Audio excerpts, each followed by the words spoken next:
नमस्कार दोस्तों, ocean network में आपका स्वागत है। मैं हूं ओमकार चौधरी।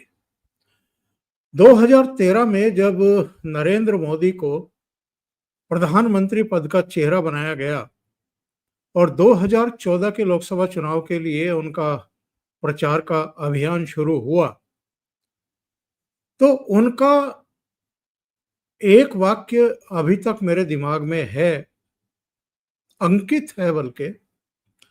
उन्होंने कहा था कि हमारे भारत का जो पश्चिमी क्षेत्र है वो तो फिर भी चलिए साधन संपन्न है और उसके पास तमाम तरह के संसाधन भी हैं, हरा भरा भी है, लेकिन देश का जो पूर्वी हिस्सा है ऊपर से नीचे तक, जिसमें पूर्वोत्तर के जिनको हम सेवन सिस्टर्स कहते हैं वो भी शामिल है, वो विकास की दौड़ में कहीं पिछड़ गया है।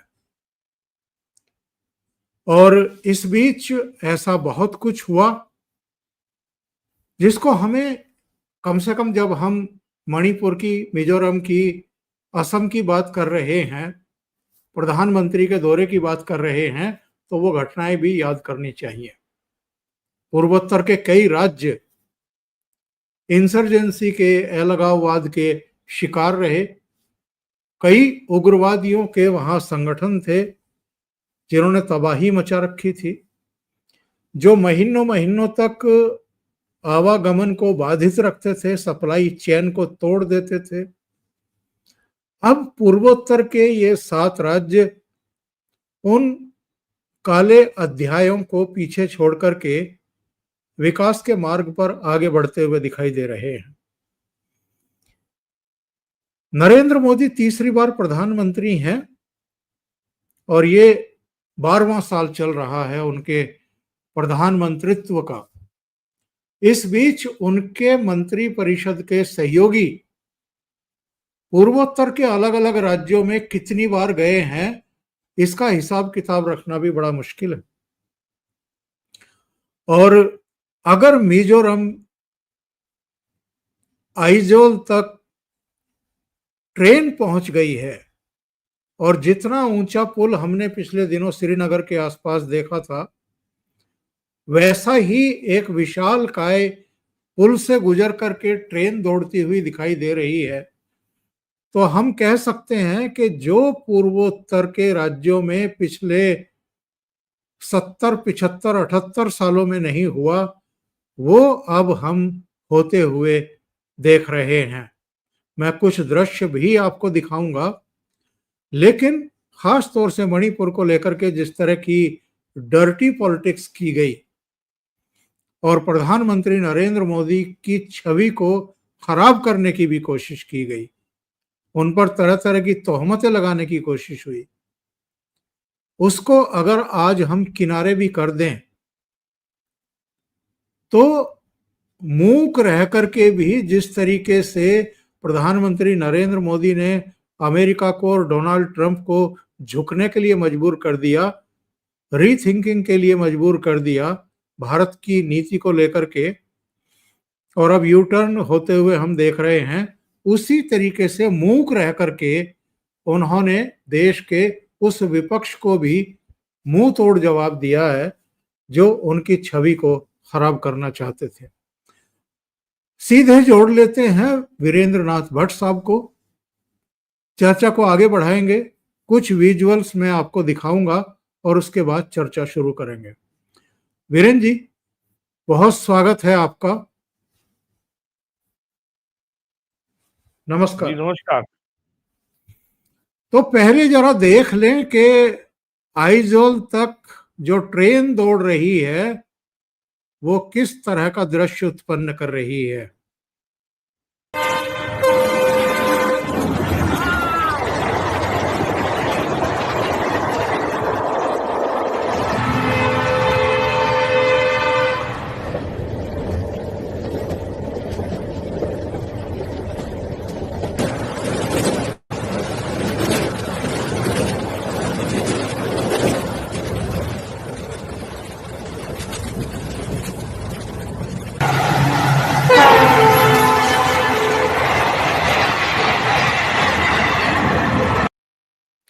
ये दृश्य था ट्रेन का। किसी ने कल्पना की थी कि नई दिल्ली से आइजोल जुड़ेगा, मिजोरम सीधा जुड़ जाएगा। इसी तरीके से दिल्ली देश की राजधानी से और देश के अलग अलग हिस्सों से, चेन्नई हो, मुंबई हो, कोलकाता हो, उससे जम्मू कश्मीर का श्रीनगर सीधे जुड़ेगा और बारामूला तक ट्रेन जाएगी। लेकिन ये चीजें हो रही हैं। इन चीजों की अनदेखी करके हमारे यहाँ का विपक्ष हमेशा नेगेटिविटी क्यों प्रचारित प्रसारित करता रहता है भट्ट साहब? वो तो 11 साल से यही कर रहे हैं, अब तो 12वां साल आपने कहा शुरू हो गया है, तो उनसे किसी आप अच्छी चीज की you can not expect anything good from them जो भारत के लिए अच्छी हो। देखिए, अब 11 साल पूरे हो चुके हैं, मोदी जी को एज पीएम 12वां साल प्रारंभ हो गया है। 2014 से लेके अब तक प्राइम मिनिस्टर मोदी की आप किसी भी नीति को देखिए, उनकी हर नीति बड़ी कंसिस्टेंट है, बिल्कुल स्थायी है। उसमें उसकी एक एक स्पष्ट उसका एक रुझान है, उसकी स्पष्ट एक दिशा है, और कंसिस्टेंसी है, स्टेबिलिटी है, स्थिरता है। प्राइम मिनिस्टर ने जो जो जो पहला काम शुरू किया पूरे नॉर्थ ईस्ट के लिए, बाकी भारत के लिए, जम्मू कश्मीर के लिए, मैं कहूंगा तमिलनाडु के लिए भी, जो उन्होंने भारत के इस ये जो नॉर्थ ईस्ट का जो सुदूर क्षेत्र है उसका भारतीय संघ में, भारत देश में, भारत की मुख्य धारा में राजनीतिक, सांस्कृतिक और ये आपका इमोशनल, भावुकता वाला, तो जो एक राष्ट्र की जो जो धारा है, जो एक राष्ट्र का भाव है, उसके साथ जो एकीकरण का जो काम हुआ, इमोशनल, कल्चरल एंड पॉलिटिकल, ये काम जो पिछले 11 साल में हुआ है नॉर्थ ईस्ट के को भारत में जोड़ने के लिए, ये काम 1947 से 2014 तक कभी सोचा ही नहीं गया। और बहुत लोगों को ये नहीं पता होगा, 1947 में आसाम एक राज्य था, और जिस तरीके से जवाहरलाल नेहरू ने क, क, चर्च को, क्रिश्चियन मिशनरी को यहाँ पे खुली छूट दे दी कि आप जाइए और यहाँ पे जो है अपना जो है मजहब का प्रचार कीजिए, और जो यहाँ जनजाति के लोग हैं, मेघालय है, नागालैंड है, और मिजोरम है, इन सबको कन्वर्ट कीजिए। तो पूरी छूट दे दी गई, और 1947 के पहले यहाँ कोई ईसाई नहीं था।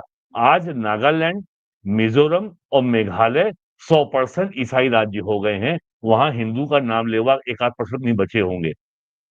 और यहाँ पर और और इस चर्च के इशारे पर यहाँ पे आंदोलन हुए, चर्च के इशारे पर यहाँ पे अलगाववादी आंदोलन हुए। इसमें चीन का भी हाथ था, और 1971 के पहले जब तक बांग्लादेश नहीं बना था तब तक पाकिस्तान का भी हाथ था। तो आसाम का जिला था लोसाई हिल्स, मिजोरम, उसको राज्य बना दिया। पहले उसको बनाया यूनियन टेरिटरी, फिर उसको राज्य बना दिया। मिजोरम को पहले यूनियन टेरिटरी बनाया, फिर राज्य बना दिया। मेघालय को पहले यूनियन टेरिटरी बनाया, फिर राज्य बना दिया।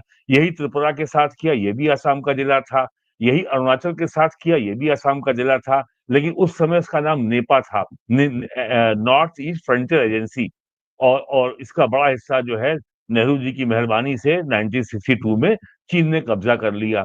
दूसरी बड़ी बात, नेशनल डिफेंस एकेडमी पूना और इंडियन मिलिट्री एकेडमी देहरादून में के कोर्स में जो आसाम का एक बहुत बड़ा वीर योद्धा था लचित बोरफुकन, लचित बोरफुकन ने औरंगजेब के काल में मुगल सेना को ब्रह्मपुत्र पार करके आगे बढ़ने नहीं दिया। अगर मुगल सेना ने ब्रह्मपुत्र को पार कर लिया होता, आसाम को पार कर लिया होता, तो वो आसाम को रौंद करके बर्मा में ये ईस्ट बंगाल होते हुए ये बर्मा से घुस करके ये थाईलैंड और कंबोडिया पहुंच जाते, जो जो लचित बोरफुकन ने पहुंचने नहीं दिया। लचित बोरफुकन का योद्धा का, वीरता का इतिहास आईएमए एनडीए में पढ़ाया जाता है। नरेंद्र मोदी के प्राइम मिनिस्टर बनने के बाद देश को मालूम हुआ कि लचित बोरफुकन कौन है, और दिल्ली का जो नेशनल मार्टर्स मेमोरियल है, जो कि सन 50 में बन जाना चाहिए था, वो भी मोदी जी के आने के बाद बना है। बलिदान स्मारक दिल्ली में, वहां पे लचित बोरफुकन की मूर्ति लगाई गई। लचित बोरफुकन के नाम पे पोस्टल स्टैम्प निकाला गया, और लचित बोरफुकन को एक ऐसे वीर योद्धा जिनको भुला गया दिया गया था, और ये नरभक्षी जो आदमखोर औरंगजेब ऐसे आदमी के नाम पर दिल्ली में एक सड़क है जो अब नहीं रही। तो लचित बोरफुकन का नाम का योद्धा भी था आसाम में, ये देश ने जाना 2014 के बाद। तो ये तो रहा है प्राइम मिनिस्टर का कार्यकाल का दौरा, और पूरे नागालैंड को जोड़ा गया राष्ट्रीय रेल नेटवर्क से, मिजोरम को जोड़ा गया, आसाम जुड़ा ही हुआ था, त्रिपुरा भी जुड़ गया है, अरुणाचल में एयरपोर्ट बने हैं, नई यूनिवर्सिटीज बनी हैं, मेडिकल कॉलेज बने हैं, एम्स बने हैं, और ब्रह्मपुत्र नदी पे कई नए पुल बने हैं।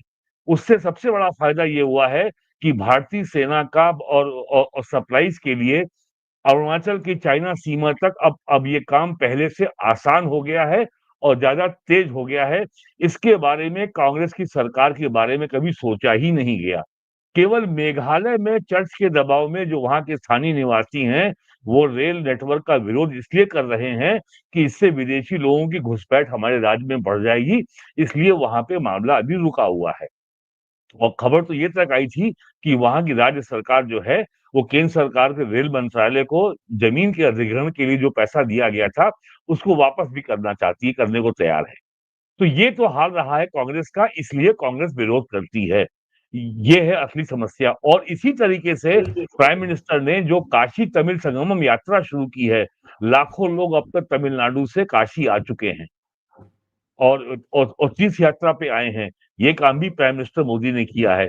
और यही काम जो जो जो झारखंड के जो ट्राइबल जनजाति नेता थे, जो उनके स्थानीय नायक थे, उनको भी राष्ट्रीय पटल पे प्राइम मिनिस्टर मोदी ने ही दुनिया के सामने रखा है। तो ये है कांग्रेस का इतिहास। कांग्रेस तो मान चुकी थी आसाम तो मुस्लिम स्टेट हो गया, और आसाम में जो वहां का धुबरी जिला है, वहां मुसलमान 80-90% हो गए हैं। वो तो कह ही रहे हैं कि हमको सिलहट में मर्ज किया जाए, और जो वहां का मुख्यमंत्री है, वो केवल उसको इस्लामिक स्टेट होने से बचाने के अभियान में लगा हुआ है। तो कांग्रेस के महान नेता गोगोई साहब जो है टोपी पहन के वहां पे इस्लामी ताकतों के एक खिलौने बने हुए हैं, एक उनके पपेट है, वो अपना काम कर रहे हैं। और उनके बारे में आपको पता ही है कि उनकी पत्नी पाकिस्तान जाती रहती है, पाकिस्तान की इंटेलिजेंस एजेंसी से उनके संबंध भी हैं। तो ये सब जो इतिहास रहा है, तो नॉर्थ ईस्ट तो एक तरीके से जैसे कि भारत का एक उपनिवेश था। मोदी जी एक के कार्यकाल में नॉर्थ ईस्ट भारत की मुख्य धारा का हिस्सा बना है। अगर ये नहीं हुआ होता, तो अगले 15 से 20 साल में ये इलाका भारत का बना रहता, इस पे गंभीर सवाल खड़े हो जाते। और आपको याद एक होगा, जो दिल्ली में शाहीन बाग में जो नागरिकता कानून के खिलाफ जो जिहाद हुआ था, उसमें शर्जील इमाम ने कहा था कि बस जो सिलीगुड़ी में जो चिकन नेक है, उसको अगर काट दो, तो पूरा उत्तर पूर्व भारत से अलग हो जाएगा। और वही शर्जील इमाम जेल में बंद है। अभी इस महीने के पहले हफ्ते में दिल्ली हाई कोर्ट ने उसकी बेल की अपील को रिजेक्ट किया है, और वो सुप्रीम कोर्ट गया है जेल अपनी बेल के लिए। तो ये तो और ये सब, और इसके पीछे पूरा कम्युनिस्ट लॉबी, पूरा जो आपका कम्युनिस्ट जिहादी कांग्रेस उस शर्जील इमाम के पीछे है, उमर खालिद के पीछे है, जो इस समय जेल में है। और इनका सपना क्या था कि केंद्र सरकार की कमर टूट जाएगी यदि सिलीगुड़ी में चिकन नेक को काट दो, तो पूरा नॉर्थ ईस्ट अलग हो जाएगा। तो ये है प्राइम मिनिस्टर का 11 साल में नॉर्थ ईस्ट के ऊपर इतना ध्यान देने का असली उद्देश्य, और ये उसका मणि परिणाम। और मणिपुर आज तरीके से जी मणिपुर की ही एक बहन ने मुझे अभी एक संदेश भेजा है। निर्मला कुमारी हैं, वो कह रही हैं, ओमकार सर, मणिपुर से हूँ। आज मोदी जी का बढ़िया स्वागत हुआ। इस पे मैं आते दो हैं तीन अभी मैं मणिपुर का। इनकी हाँ, मैं इनकी बात का समर्थन करते हुए जरा 2-3 विजुअल दिखाता हूं। एक तो मिजोरम का एक ये छोटा सा विजुअल है। For the last 35 years, but I never expected that such a wonderful project would come up. It's only because of Narendra Modi ji that this was made possible. So we are very happy that this could happen to Mizoram for its development. ये तो मिजोरम का था, उनका स्वागत कैसा हुआ है जरा वो भी देख लेते हैं। जी।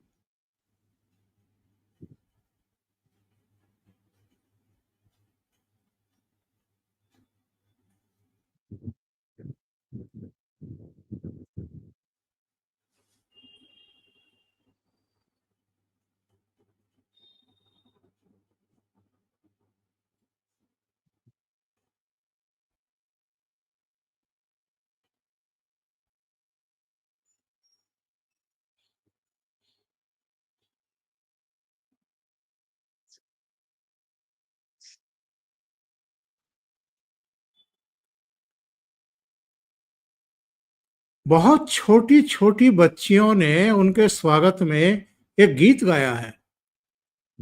देखा है मैंने। मैं शीश झुकाऊं, मेरे दिल जानिया, तेरे नाम जो कर जावा कभी हो।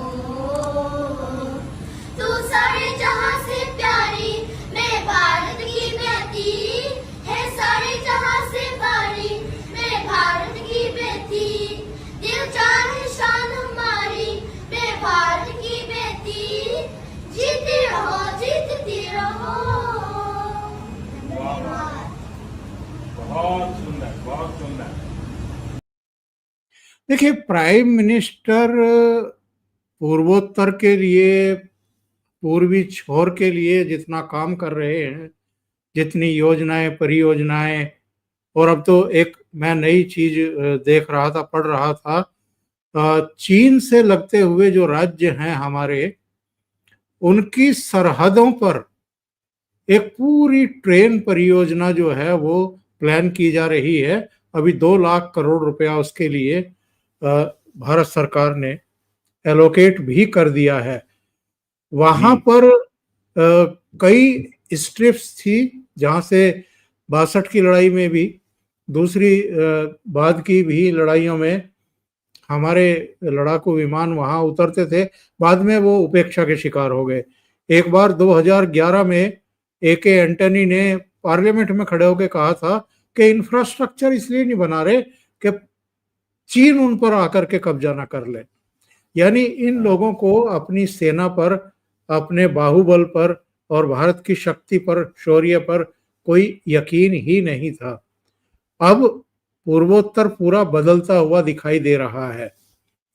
ऐसे में ये लोग अगर कुछ ताकतों के साथ मिलकर के वहां अशांति पैदा करते हैं, समुदायों को आपस में लड़ाते हैं, तो ये कितना दुर्भाग्यपूर्ण है। और वीरेन जी, ये खबरें भी आती रही हैं कि वहां पर एक क्रिश्चियन कंट्री बनाने की बहुत बड़ी साजिश रची गई है, इसके लिए प्रयास किए जा रहे हैं। जी, तो जी। ये इतना बड़ा षड्यंत्र भारत को तोड़ने का और एक ऐसी जगह पर नया एक ईसाई देश स्थापित करने का, बनाने का षड्यंत्र, जो चीन के बॉर्डर पर भी है और दूसरे संवेदनशील एरिया में भी है। जी। 5 अगस्त 2024 से शेख हसीना वाजिद भारत सरकार की सुरक्षा में दिल्ली में मौजूद हैं, जिस दिन बांग्लादेश में तख्ता पलट हुआ था और उनको भारत सरकार ने सुरक्षा के साथ निकाल लिया था। शेख हसीना वाजिद ने भारत में रहते हुए ये आरोप लगाया है कि बांग्लादेश का जो सेंट मार्टिन आइलैंड है, वो अमेरिका हमसे चाहता था कि वो अमेरिका के को सुपुर्द कर दिया जाए। ये उन्होंने नहीं किया, इस नाते उनका तख्ता पलट किया गया। और शेख हसीना वाजिद ने ये भी कहा था कि अमेरिका बांग्लादेश और मणिपुर और बर्मा की कुछ क्षेत्रों को मिला करके एक नए ईसाई देश का निर्माण करना चाहता है। ये उन्होंने ऑन रिकॉर्ड कहा है, पूरे देश में और बाहर रिपोर्ट हुआ है। और और इसको लेकर के बहुत मिर्चा लगी थी बांग्लादेश को। कांग्रेस एकदम खामोश रही, कुछ नहीं बोली। और याद करिए जुलाई 2023 को जब लोकसभा का मानसून सत्र शुरू हो रहा था, उसी दिन कांग्रेस ने हंगामा किया था कि मणिपुर में बलात्कार हुआ है, ललितपुर में महिलाओं के संग अत्याचार हुआ है, और उन्होंने संसद को चलने नहीं दिया, पूरा सत्र वॉश आउट हो गया था। और मणिपुर में हिंसा की शुरुआत इसलिए हुई है कि बड़े पैमाने पर जो कांग्रेस के जमाने से बर्मा से आकर के जो कुकी विद्रोही जो ट्राइबल कम्युनिटी है, उनके लोग बर्मा से आकर के मणिपुर में बसना शुरू हो गए थे। और ये लगभग सारे के सारे कन्वर्टेड ईसाई हैं, चर्च के नियंत्रण में हैं। और चुरचांदपुर, वो जो जहां प्राइम मिनिस्टर गए थे, यहाँ पे इनका कब्जा है, ये आपके कुकीज का। और मणिपुर में बड़े पैमाने पर करीब 40 से 50 हजार एकड़ के इलाके में अफीम की खेती होती है। और उस अफीम से जो है ड्रग बनती है, जिसको म्याऊ म्याऊ कहा जाता है, MEW कहते हैं।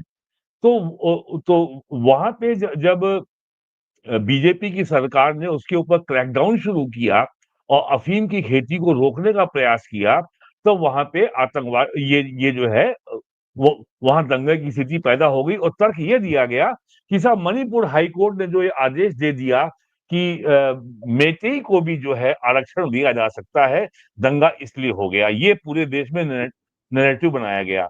जबकि ये म्याऊ म्याऊ जो वहां की ड्रग है, आज से 1.5 साल पहले शायद ये फरवरी 2024 में नोएडा में करीब 1200 करोड़ रुपए की म्याऊ म्याऊ ड्रग पकड़ी गई थी, और वो दिल्ली जा रही थी। और तब ये कहा गया था कि ये पंजाब हरियाणा बॉर्डर पर जो किसान आंदोलन फिर से शुरू हो रहा है, और दिल्ली में चुनाव के पहले जो फिर से आंदोलनों का और बवाल खड़ा करने की तैयारी है, ये ड्रग उसको फाइनेंस करने के लिए जा रही थी। और भी बहुत बड़ा जखीरा दिल्ली में पकड़ा गया था। तो ये है कहानी मणिपुर में हिंसा के पीछे की। और अब जो है सरकार जो है, और जब केंद्र सरकार ने जब सख्ती की, वो मणिपुर से लगने वाली जो बर्मा और भारत की सीमा है, जिसका नाम अब म्यांमार है, उसकी जो है फेंसिंग शुरू की, वो कांटेदार तार की बाड़ लगाने का कार्य प्रारंभ किया। तो कुकी के ऊपर नियंत्रण किया है, और अफीम की खेती के खिलाफ अभी भी अभियान जारी है। उस पे सरकार ने कोई जो है ढील नहीं दी है। और अब कुकी जो ट्राइबल कम्युनिटी है, उसका बर्मा से भारत में आके बसना अब जो है लगभग खत्म हो चुका है, लेकिन उनकी आबादी बहुत है। और ये सारे के और ये सारा बवाल जो है, ये जो अमेरिकन बैप्टिस्ट चर्च है, ये पूरा विदेशी पैसा आ रहा है। और चर्च को पूरे नॉर्थ ईस्ट में, मिजोरम में, नागालैंड में और अन्य इलाकों में इस तरह के आंदोलन को और देश विरोधी जो आंदोलनों को ऑर्गेनाइज करने का, संगठित करने का, और सेना और पुलिस के लिए चुनौती बनने का, देश की राष्ट्रीय एकता अखंडता के सामने चुनौती खड़े करने का उनका ये पुराना अनुभव है। वो उसी पे काम कर रहे हैं, कोई नई बात नहीं है। पूरे दुनिया में चर्च ने संगठित तरीके से जो मूल निवासी थे, जो जनजाति समुदाय थे, अफ्रीका हो, साउथ अमेरिका हो, ऑस्ट्रेलिया हो, नॉर्थ अमेरिका हो, वर्तमान जो यूएसए हो, उनको नष्ट कर दिया, उनकी संस्कृति का समूल नाश कर दिया। वही काम वो भारत में कर रहे हैं। तो ये है इतिहास, जो जुलाई 2023 में कांग्रेस ने इतना हंगामा खड़ा किया था कि मणिपुर में महिलाओं के संग अत्याचार हो रहा है। और आपको याद होगा, ये जो आपका इंडी अलायंस के सारे एमपीज का एक लंबा डेलीगेशन इम्फाल भी गया था 2023 में, अगस्त या सितंबर में। और लगातार कांग्रेस की ओर से प्राइम मिनिस्टर मोदी के ऊपर यही आरोप लगाया जा रहा है कि प्राइम मिनिस्टर वहां जा नहीं रहे हैं, प्राइम मिनिस्टर डरते हैं, प्राइम मिनिस्टर को वहां की परवाह नहीं है। और आज भी प्रियंका गांधी का कुछ बयान आया है कि शायद प्राइम मिनिस्टर बहुत देर से गए हैं। कुछ उन्होंने कहा, शायद देखा हो आपने, प्रियंका गांधी का कोई ट्वीट आया है प्राइम मिनिस्टर की मणिपुर विजिट के ऊपर। तो ये भारत की एकता अखंडता के साथ जिस तरीके से कांग्रेस ने खिलवाड़ किया है, उसको प्राइम मिनिस्टर कितनी खामोशी से, धैर्य के साथ 11 साल से लड़ रहे हैं, ये बात जनता को जाननी चाहिए। एक्चुअल में क्या है कि प्रियंका वाड्रा हो, राहुल गांधी हो, जो मौजूदा कांग्रेस के प्रवक्ता हैं वो हों, या तो वो स्मृति दोष के शिकार हैं या उनको अपने अतीत की जानकारी नहीं है। अतीत में जो प्रधानमंत्री इनके रहे हैं वो कभी मणिपुर गए कि नहीं गए, इनके गृह मंत्री भी मणिपुर गए कि नहीं गए, इनको ये भी जानकारी नहीं है, या जानकारी है और मक्कारी कर रहे हैं। अभी एक दर्शक हैं, उनका एक मैसेज आया और उन्होंने जो कहा है उसका भाव ये है कि साहब विपक्ष ये आरोप लगाता रहा कि प्रधानमंत्री नरेंद्र मोदी मणिपुर वालों की अनदेखी कर रहे हैं और अब वो गए हैं तो क्या वहां पर चीजें जो हैं वो ठीक होंगी, तो होंगी कि नहीं होंगी कह नहीं सकते, लेकिन मैं इनको और नहीं, बाकी बिल्कुल लोगों कह को दीजिए सर, नो, बिल्कुल कह सकते हैं। देखिए, प्राइम मिनिस्टर वहां गए हैं तो ये एक हीलिंग टच है। प्राइम मिनिस्टर के वहां जाने का मतलब ये है कि वहां पे डेमोक्रेटिक पॉलिटिकल प्रोसेस अब बहाल होगी। प्राइम मिनिस्टर के जाने का मतलब ये है कि जो वहां कुकी में और मेइतेई जो जनजाति समुदाय के बीच में जो भी सामाजिक तनाव है, जो भी विवाद है, उनको हल करने की दिशा में अब सार्थक प्रयास प्रारंभ हुए हैं और वो पहले से चल रहे हैं। उन नहीं। प्रयासों में अब गति आएगी और मैं विपक्षी दलों को भट्ट खुराफात साहब करने का मौका नहीं मिलेगा। मैं भट्ट साहब इनको और दर्शकों को एक जानकारी दे दूं। ये जो मणिपुर में हिंसा हो रही है ये 2014 के बाद नहीं शुरू हुई है, हाँ, बहुत पहले से हो 1960 रही है। 1960 से चल रही है।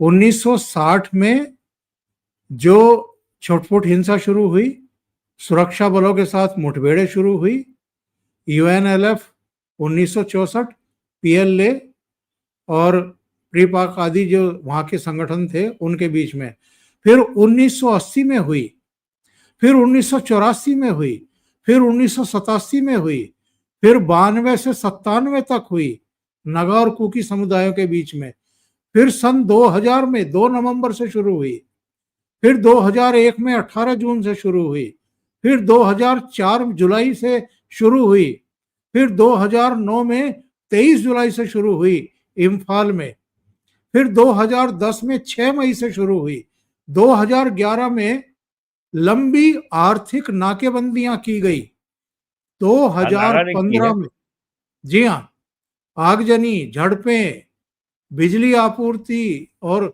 दूसरे सामानों की आपूर्ति को महीनों तक वहां बंद करके रखा गया। 2011 तक की जानकारी मैं दे चुका हूं और मोदी सरकार आने के बाद 2015 में, 2016 में, 2021 में, 2023 में और 2023 की जो घटना है वो हाई कोर्ट के एक आदेश की वजह से शुरू हुई थी।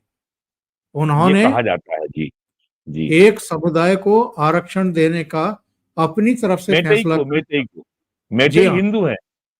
तो उनको आरक्षण यहाँ मैं देने एक का बात ये फैसला बताना किया। चाहता हूँ मैं ये बताना चाहता हूँ कि जुलाई 2023 में जब संसद में बवाल किया था कांग्रेस ने, तब प्राइम मिनिस्टर ने लोकसभा में बहुत विस्तार से मणिपुर का इतिहास रखा था और वहां कितनी बार किन-किन कारणों से राष्ट्रपति शासन लगाया गया। प्राइम मिनिस्टर के उस भाषण का टेक्स्ट प्रेस इंफॉर्मेशन ब्यूरो की वेबसाइट पर पूरा मौजूद है। जिसको अधिक जानकारी हो, अगर करनी हो तो वो जाके वहां पढ़ सकता है। अंग्रेजी, हिंदी, भारत की समस्त भाषाओं में वो भाषण उपलब्ध है 2023 का लोकसभा का मानसून सत्र में। ये उन्होंने पूरा विस्तार से ब्यौरा दिया था। और यहाँ मैं एक बात और बता दूं, उस समय एक बात ये भी आई थी कि जब इंदिरा गांधी प्राइम मिनिस्टर थी, उस समय जब मिजोरम में हुई थी बगावत, तो वहां पे उग्रवादियों ने भारत से उसका संबंध काट दिया गया था।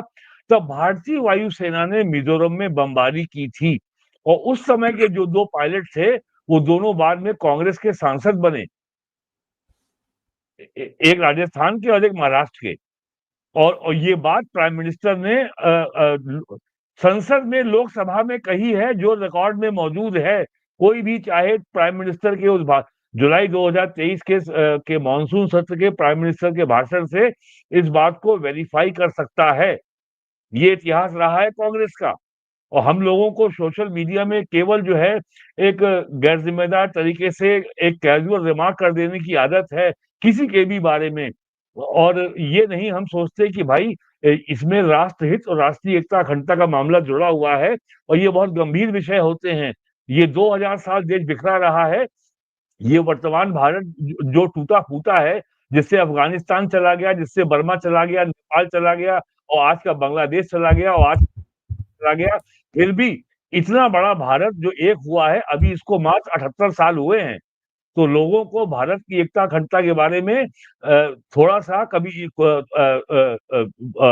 ये स्वाध्याय भी करना चाहिए, स्वयं थोड़ा शोध भी करना चाहिए। अब तो इंटरनेट है, सारी चीज़ें, सारी जानकारी समस्त भाषाओं में इंटरनेट पे उपलब्ध है। किसी लाइब्रेरी में जाने की आवश्यकता नहीं है, किताबों के ढेर में सर खपाने की आवश्यकता नहीं है, केवल सब्जेक्ट आप डालें, वो हिंदी हो या अंग्रेज़ी हो, किसी भी भाषा में हर विषय पे सामग्री उपलब्ध है।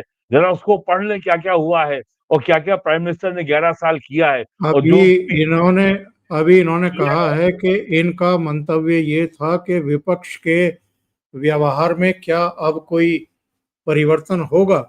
तो क्या आपको बिल्कुल नहीं लगता होगा। है कि हमारे विपक्ष के व्यवहार में कोई परिवर्तन हो सकता है? अगर वो आपने अभी कहा पूर्वाग्रहों था से ग्रस्त हैं, अगर वो जानबूझ आपने भी करके इस तरह की हरकतें करते हैं, तो अभी भी उनका दुष्प्रचार जारी रहेगा। चाहे आपने अभी प्रधानमंत्री वहाँ प्रियंका के जी, 10 हाँ। 10 दौरे लगा लें, उससे फ़र्क नहीं पड़ेगा। क्योंकि आज का विपक्ष एक्चुअल में बहुत गैर ज़िम्मेदार है और वो जिस तरह की टिप्पणियाँ करता है, जिस तरह 70 दिन तक उन नेक्ड महिलाओं के वीडियो को छुपा करके रखा गया था। जब पार्लियामेंट सेशन शुरू होने वाला था, उसके 1 दिन पहले उनको जारी किया गया। बाद में ये चीज़ सामने आ गई कि 70 दिन तक वो वीडियो जारी नहीं किए गए, केवल पार्लियामेंट शुरू होने का इंतज़ार किया गया था। तो पार्लियामेंट सेशन को वॉश आउट किया गया और प्रधानमंत्री पर अटैक किए गए। जबकि इससे पहले मैंने आपको सारा पढ़ करके बताया है 1960 से लेकर के 2011 तक इनके सरकारों के कार्यकाल में भी कितनी बार वहाँ हिंसा हुई, कभी इनका कोई प्रधानमंत्री मणिपुर नहीं गया, इनका गृह मंत्री भी नहीं गया। लेकिन 2014 के बाद इनका बिहेव एकदम अलग तरीके का है जी, और मैं उसका आपको जो बात बताना चाह रहा था, वो ये है कि जो आपने भी कहा कि प्रियंका गांधी को इतिहास बोध नहीं है या उनको या उनकी स्मृति शून्य हो गई, ऐसा कुछ नहीं हुआ है। पूरी कांग्रेस राहुल गांधी जिस एजेंडा पे चल रहे हैं, जिन विदेशी शक्तियों के इशारे पे काम कर रहे हैं, उन्हें अच्छी तरह मालूम है कि वो क्या कर रहे हैं। उन्हें अच्छी तरह मालूम है कि वो अगर मलेशिया की लंकावी में गए थे, लंकावी में, वहाँ किस तरह के लोग आते हैं, वहाँ किस तरह की बैठक होती है और वो जब लौट के आते हैं अमेरिका से, यूरोप से तो कहते हैं कि भारत में केरोसिन छिड़का हुआ है, बस केवल वो जो है तीली लगाना बाकी है।